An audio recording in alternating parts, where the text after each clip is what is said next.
السلام عليكم ورحمة الله تعالى وبركاته. معكم رقم قناة شيوة لطيفة الوجدية. وصفة اليوم إن شاء الله غادي نديرو حريشات صغار بالقمح. تابعوا معايا إن شاء الله الفيديو إلى الأخير باش تعرفوا المكونات اللي بسيطة والطريقة اللي سهلة وفرجة ممتعة.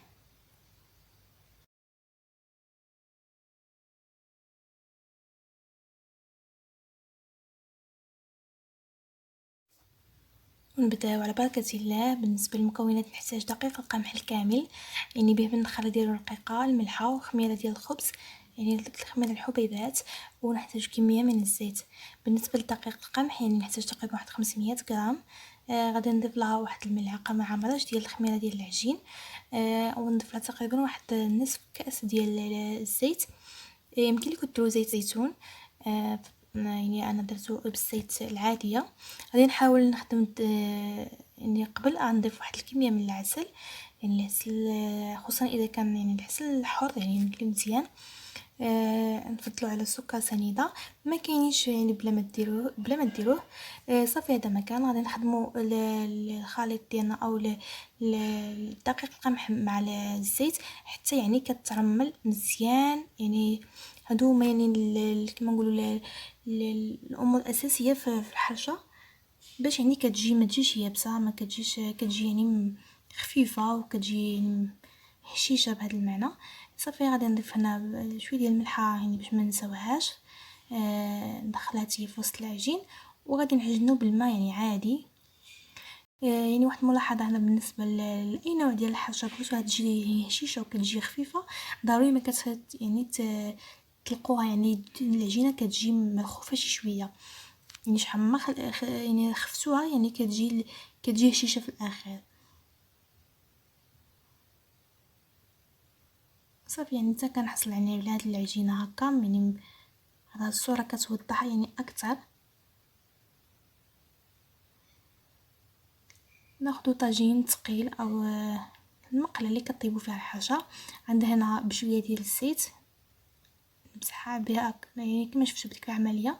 ما كثرش يعني الزيت فيها بزاف حيت اصلا يعني الحشره مشربه بالزيت. ناخذ هذا المقدار اللي سبق لي خدمت بها يعني حرشه تاع السميده، صراحه عمليين بزاف يعني وكيعطيو الشكل مقاد. كندهنها بشويه ديال الزيت ونعمرها مزيان بديك النخله الرقيقه ديال القمح، وناخذ الكميه يعني اللي يعني كنشوفوها مناسبه لداك الحجم نتاع الغطاء نتاع اللي غادي نخدمو به. يعني كنمدوها مزيان في هاد النخاله رقيقه ونحطوها في يعني يعني الصوره كتوضح اكثر.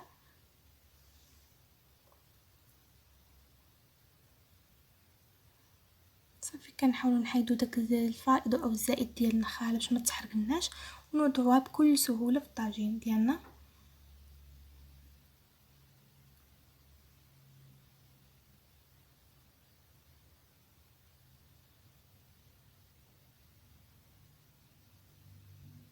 صافي من بعد يعني ما كنوضعوهم بهذا الشكل هكا، كنبقاو كنقلبوا فيهم يعني ما نخليهمش كيبسوا من جهه واحده، يعني كل مره كنقلبهم حتى كنحصلوا لداك اللون اللي كنبغي بهذا الشكل هكا. يعني هذه هي النتيجه اللي حصلنا عليها.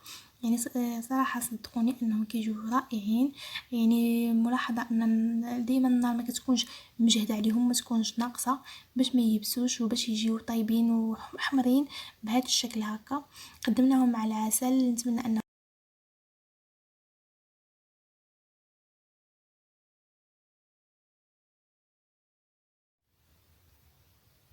ان الفيديو ديال اليوم ينال الاعجاب ديالكم، وبالنسبه خصوصا للاخوات المبتدئات يعني اللي يكون عارف الطبخ راه كيجي هادشي ساهل. اما بالنسبه اللي ما عمرهم يعني خدموا او ما عمرهم دخلوا للمطبخ، يعني ان شاء الله نكون فدتهم ولو بجزء بسيط. وهذا مكان ولا عجبكم الفيديو ما تبخلوش بلايك،